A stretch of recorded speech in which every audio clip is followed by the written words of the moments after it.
We'll be live on UGTV in just a moment. Yeah, it's all pictures for you. I'm gonna use today, but I can get started.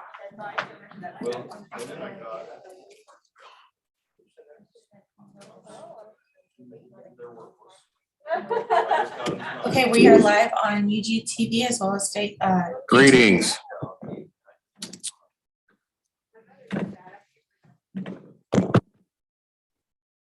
Before I call this meeting to order, I want to announce that due to COVID-19, we have individuals attending remotely as well as on site. All participants joining by phone should mute their phones when not speaking to avoid background noise. During the meeting, please make sure that you announce yourself by name and title every time you speak so the public that is participating knows who is speaking. This is critical given the number of remote participants and its current guidance from the Kansas Attorney General. I'll call this meeting in order. Roll call, please. You are hereby notified that I have called a special session of the Unified Government of Wyandotte County, Kansas City, Kansas, to be conducted in a hybrid format on Thursday, February 24, 2022 at 5 p.m. regarding a presentation on a Pbb overview refresher. Immediately following will be an executive session regarding labor negotiations. Roll call. Davis? Here. Bynum? Here. Burrough? Here. Townsend? Here. McKiernan? Here. Ramirez? Here. Johnson? Here. Kane? Here. Markley? Here. Stites? Here. Garner? Here. I believe the clerk has read the notice of special session. Tonight we'll have a priority-based budgeting overview refresher, and immediately following will be an executive session regarding labor issues. I'll turn it over to Kathleen Von Achen, the Unified Government of Wyandotte County, Kansas City, Kansas, CFO, for the overview. Good evening. This is Kathleen, the CFO, and I'm happy to present with me is Michael Peterson, the acting budget director. He's also assistant budget manager, so he's going to be making the first part of the presentation, and then I'm going to follow along towards the end of the presentation. And so we thought that it would be a really great idea for us to give you a refresher of all that's occurred with priority-based budgeting over the years and where we are today. And so there's a number of new commissioners so the Pbb is new to them. Priority-based budgeting, it's a new process that we've been working on for the past few years. And I'm going to share my screen now. And then let Michael take it over. Okay.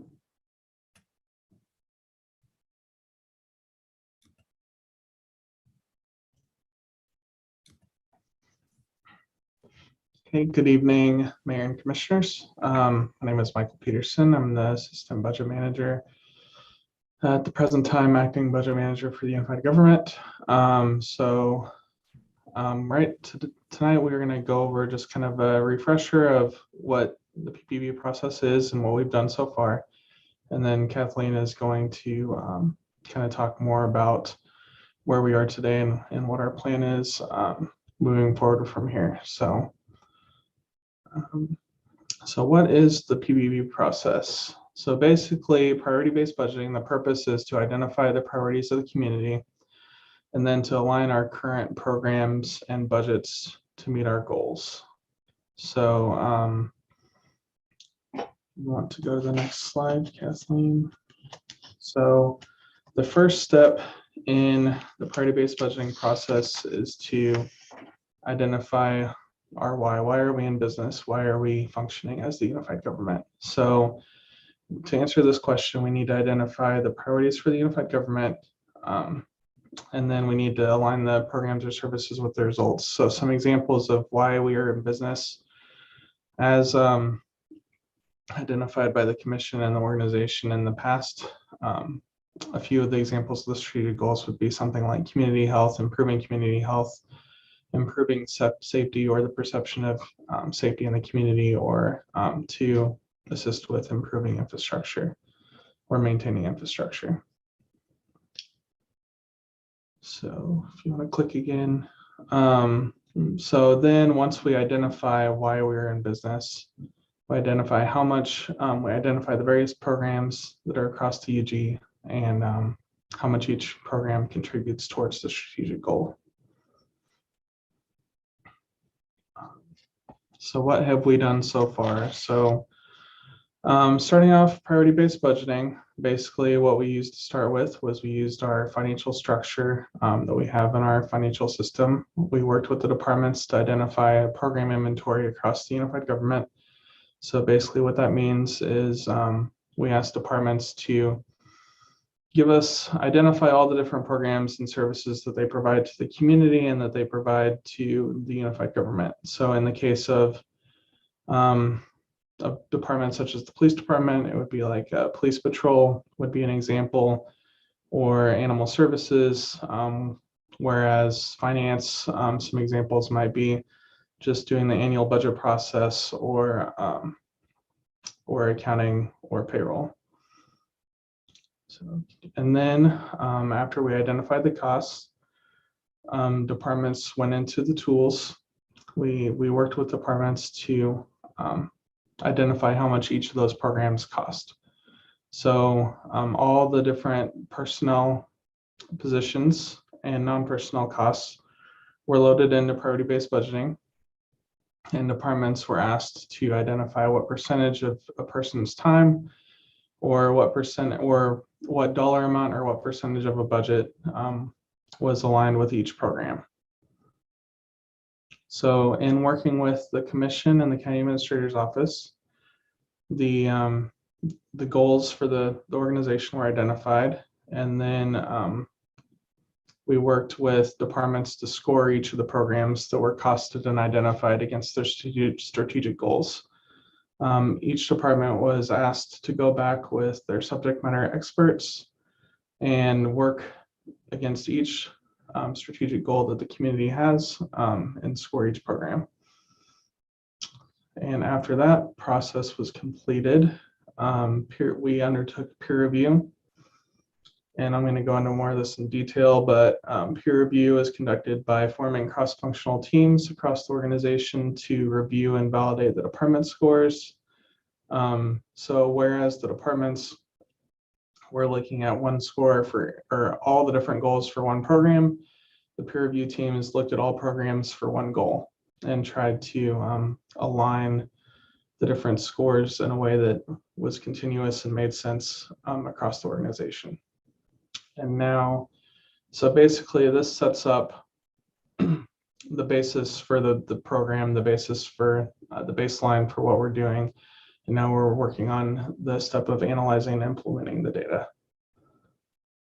I want to keep going. So just to give you an idea of what happened during the PBB scoring process, about 400 programs were identified, and this is subject to change. So each year, as new programs are added or programs change, that number can change. But there were roughly about 300 community programs that were identified and 127 governance programs that were identified. So the difference between those is that a community program is a program that serves the public. So it's a program that is outward facing, that the unified government provides. And the governance program is an internal facing program. So something like technology services or finance or human resources would be a governance program. Departments such as the police department or fire department or Parks and Rec would be examples of community facing programs. So with that, with all the various scores, that resulted in about 5,000 individual scores across those programs that needed to be evaluated. So once those were scored, at the end of 2019, that's when we started completing our first peer review process. We had 46 representatives participate across 19 departments. So those are not saying that all departments did not participate in the process. Those are just the departments that individuals came from who were part of the peer review groups.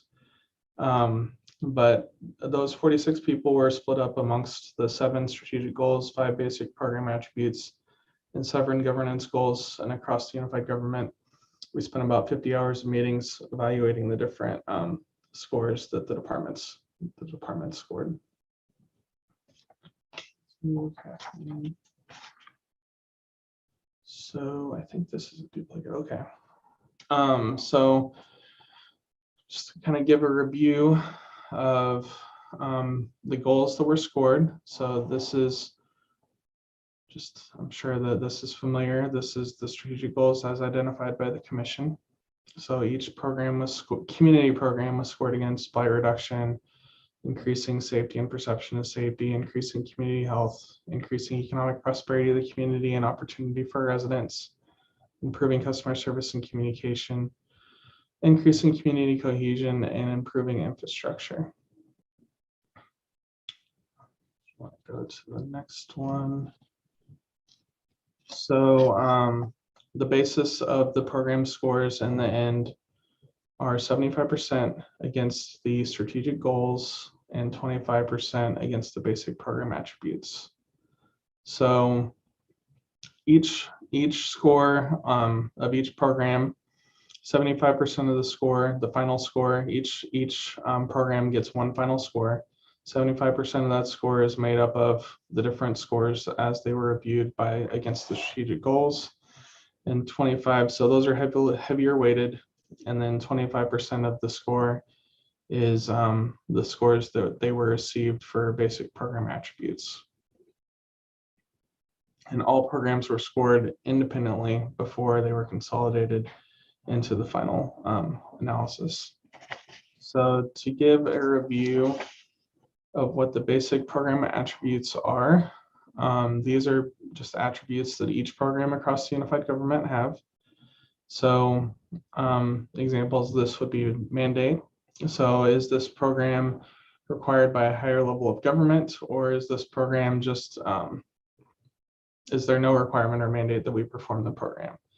For reliance, are we the sole provider as the unified government of that program, or is it easily accessible to the public in other ways?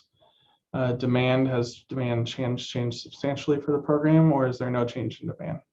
Cost recovery, and these are all continuums. So does the program recover 75% or more of its cost, or does it not recover any cost?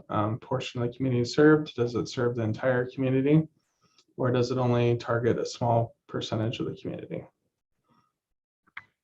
I'll keep going. So, and just to, I guess, I jumped the gun a little bit, but specifically one of the more important things that we looked at last year, just to update, is we went in detail across the UG and looked at all the mandate scores and verified and tried to identify exactly what was mandated in each program and if the scores were correct on that specific goal. And that's something that as time goes by, we're looking to improve upon each of these scores, just to make sure that we can slice and kind of pull out the data that we need on any given scenario. So I guess we're ready for the next one.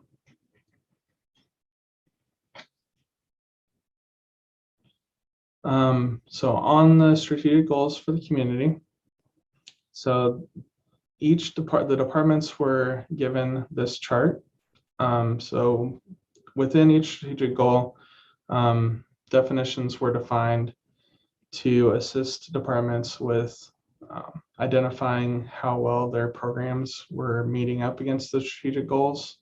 So some examples of that would be for blight reduction, does their program assist with maintaining vacant lots? Does it help reduce the number of tax delinquent properties? Or for increasing safety or perception of safety, does a program promote, alert, or swiftly respond to emergencies? For improving community health, does the program increase the walkability and bikeability in the community around schools? So as the departments read through their various programs and identified programs, they were supposed to ask themselves against each of these definitions and each of these goals, how strongly aligned their programs were to these goals. I'm going to go to the next slide. So the way that they were scored, if a program was deemed as being essential towards meeting any of these definitions or goals, it was scored a 4, which is the highest score. If it had no alignment at all towards the strategic goal, it was scored as a 0.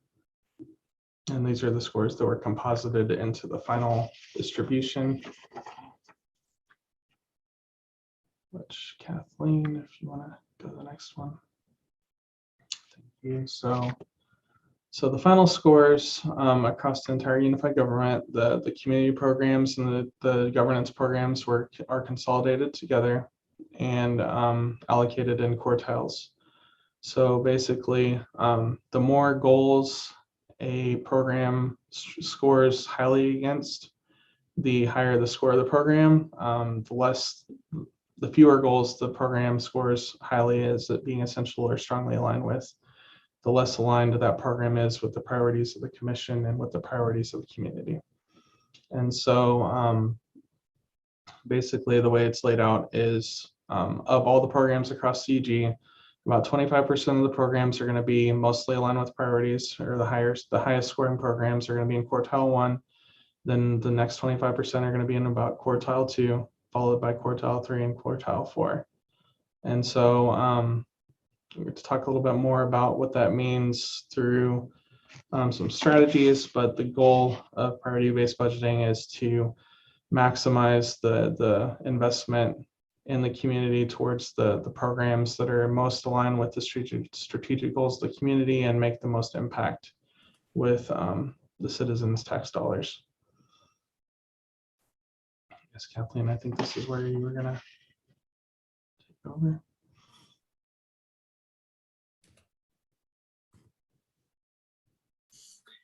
Right, I'm going to take it from here. So we recently updated the database for priority-based budgeting, our software system, to include the 2022 budget data. And here you can see how the community programs, those roughly 300 programs that are services that are provided to the public, how they scored or how they were ranked amongst the 4 quartiles. So all of these community programs totaled $264 million. And of the $264 million, 69% were in quartile 1 and 2, which is this pie and this pie here. And the and they total about $195 million. The opportunity quartiles are in quartile 3 and 4, and that's those amount to about $54 million or 20%, and $15 million or 6%. So that's where there's opportunities for us to evaluate whether there are chances to reallocate those costs to other higher priority programs. So, and then of course, there's also finding efficiencies amongst the UG governance programs, which is the next slide. So the governance programs were roughly 131 programs in total, and they totaled $28 million. And of those programs, a good proportion, or 55% of them, are in the quartile 1 and 2, which is here and here. And then there were a number of quartiles, or the quartile 3 and 4 comprise the other roughly 45%. Okay, so $6 and $7 million.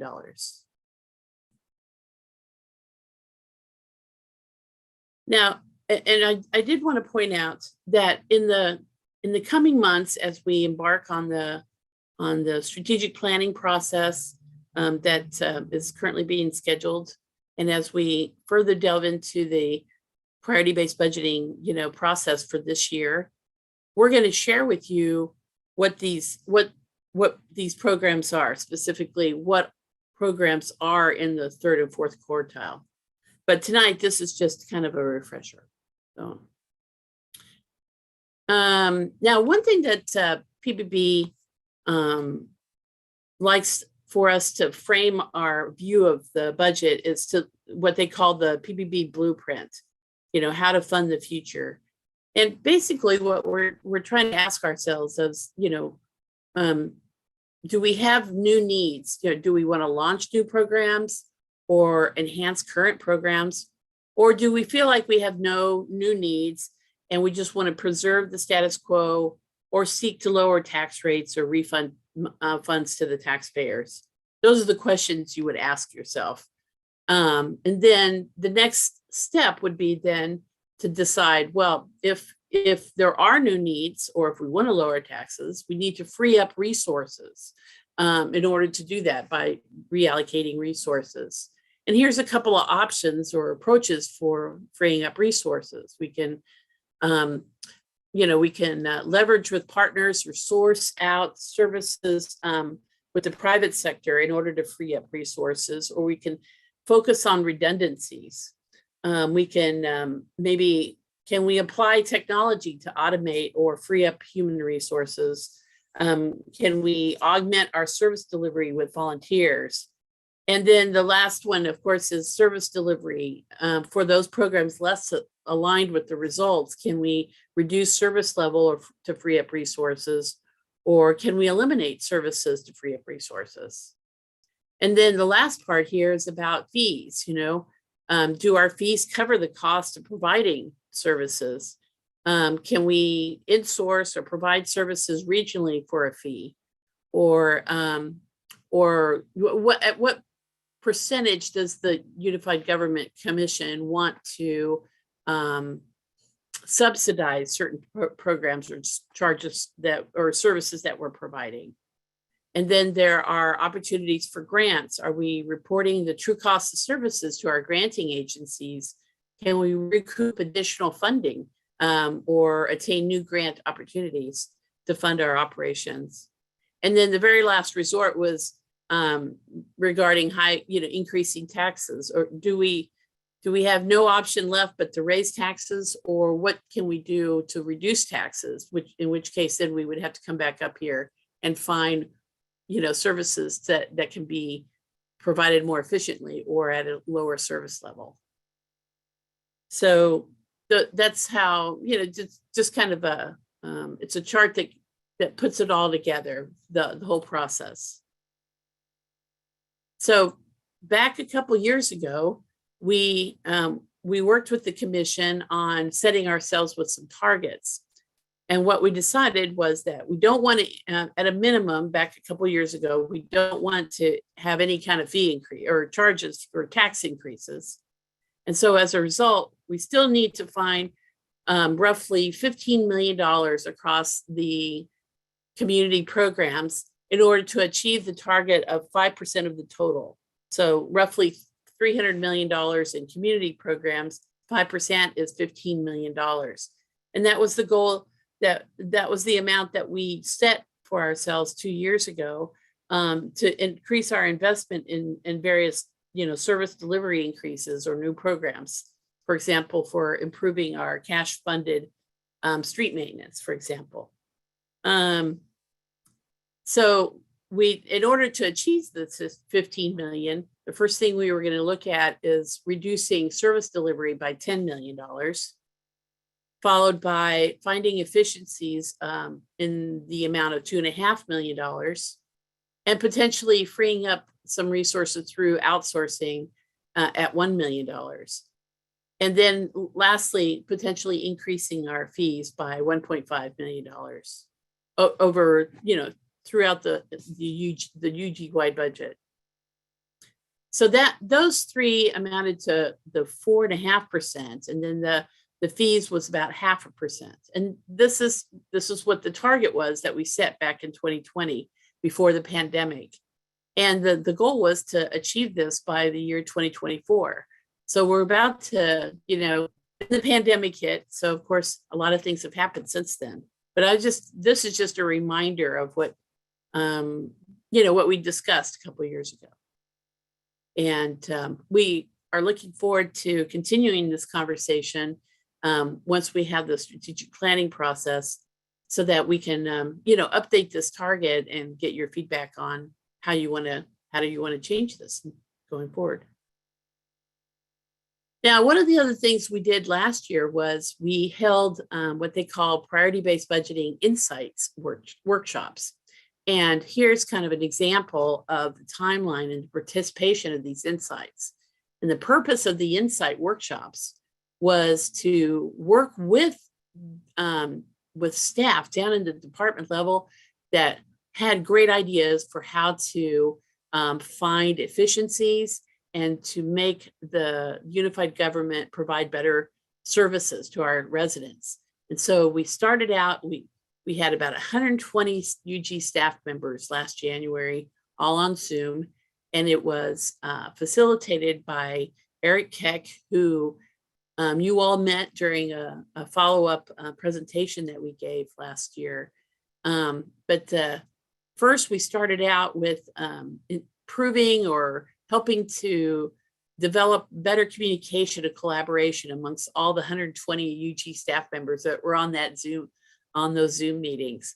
And we did a survey and voted, where we'd like to go and what can we do now, right? The next workshop, they all worked on developing action plans for the various insights that were developed as part of the first workshop. And they figured out what the purpose was for each insight and, the particulars, what's it going to take to implement it, what people would be impacted, and what programs did we need to look at in order to implement the insight. Actually January 28th, we created the insights and we shared the ideas with, and we organized them into themes. And then we developed groups that would develop these themes. The very last workshop was a presentation by each of the work groups to the county administrator at the time. And so that all of the insights could be, so that the work groups could personally explain what it is that they were hoping to do with each of the insights and how those insights would benefit the community. So that was in March. And then after that, the group captains, reviewed each of the insights. We brought them back forward before the county administration office for further discussion. And it all culminated in a report, which we distributed to the commissioners in November. Most of you have that report, and we can email it back out to you all so you can see it again. The other thing that happened was that 3 provisional priority-based budget insight analysts were approved as part of the 2022 budget in order to help us implement these 50 or more insights that were identified by the 120 folks that participated in the workshops. And we did figure out that amongst the insights, there were 3 different approaches for implementation. So some of those insights had already started to be implemented. And so basically what we're doing now is encouraging that the implementation continue so that we can capture the estimated cost savings.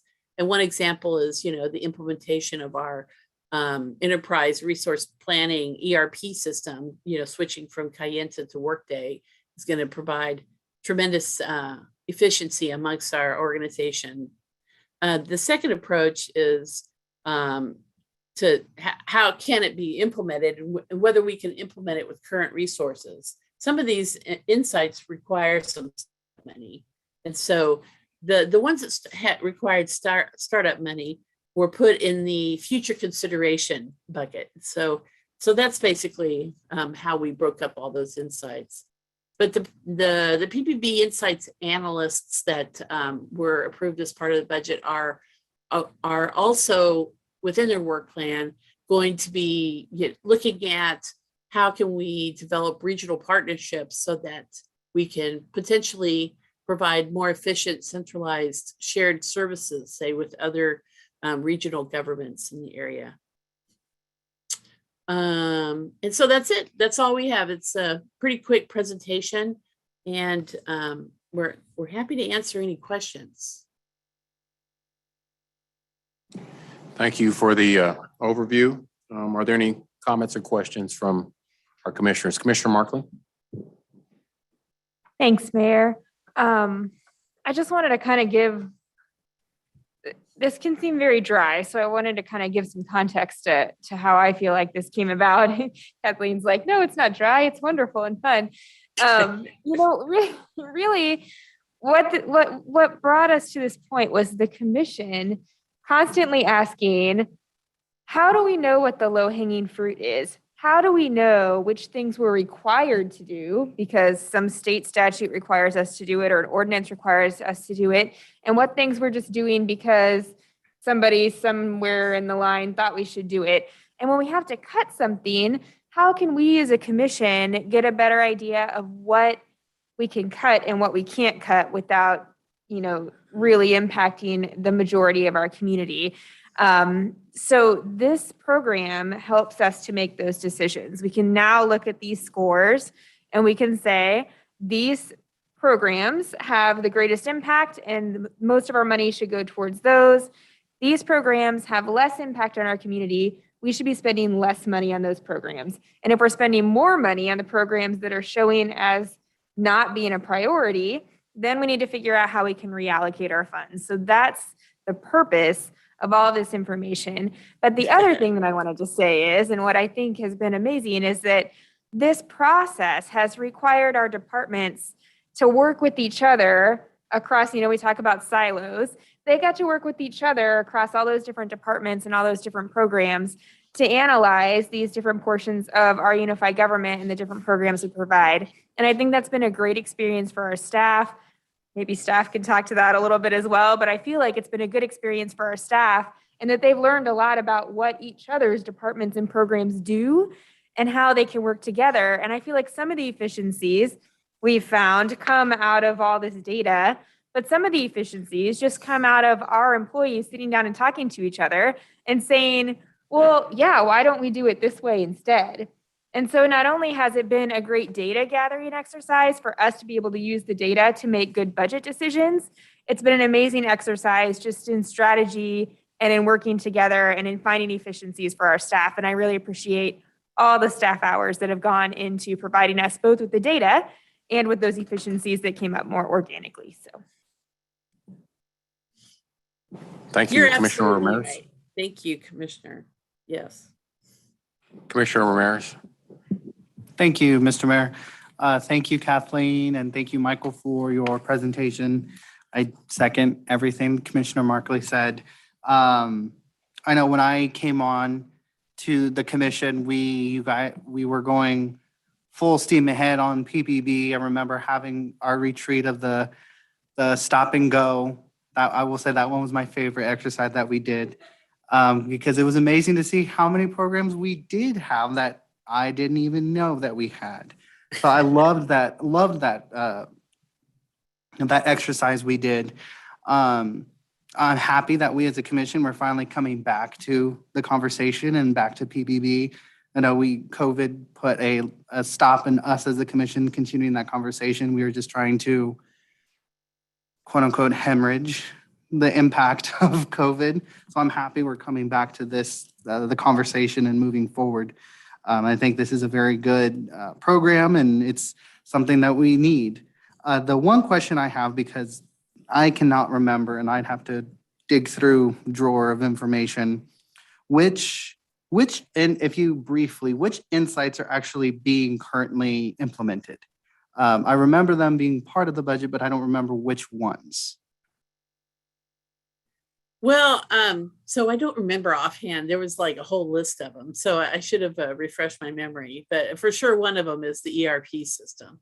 So, I mean, that's a big one. And we anticipate that once that ERP goes live the middle of next year, or, oh no, the middle of this year, my goodness.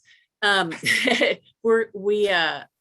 that goes live, we're anticipating that based on the business case analysis that we conducted, we anticipate saving $5 million a year in efficiencies. So that's a big one. But when I provide you the report again of all the insights, in case you didn't save it the last time, right? I can point out which ones we're currently implementing. Okay. Oh, yeah, that would be great. And if you could send over that report again, that would be amazing. Yeah. That was the only question I had. Again, thank you, Kathleen, Yeah. to you and your department. Thank you, Michael, for everything you're doing for this program. And I agree with Commissioner Markley. It's good that our departments were talking and working together. Hopefully that continues moving forward, not just in PBB, but in general. Thank you. I would like to add that our thought is that once we have the strategic planning session to reevaluate the current goals that just to have an opportunity to reevaluate the strategic goals, so 7 strategic goals. Once that takes place, our thought is that we would again have one of those red light, yellow light, green light exercises so we send you home with some homework, and then you come back and you take a look at all the programs and tell us which ones should we stop, which ones do you want to continue, so that we can get your feedback on all of the programs and you can get a better idea. So that, we just refresh that exercise that you all did 2 years ago. Thank you, Commissioner Johnson. Thank you, Mayor. And again, thank you to Kathleen and Michael for the work that you've done. Of course, I've been a proponent of the PBB process since we started it. And I'm looking forward to the continuation of that. I was also heartened when we were interviewing our interim administrator in the fact that she was very familiar with PBB and was a champion of that in some of the other areas. I'm curious and would love to know her input on it. I don't know if she's there today. I don't see her there, but I would love to see her take on where we are right now.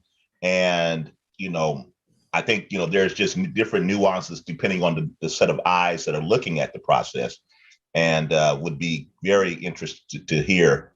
And I've already expressed that to her as well, her take on where we are right now and how she sees this process moving forward.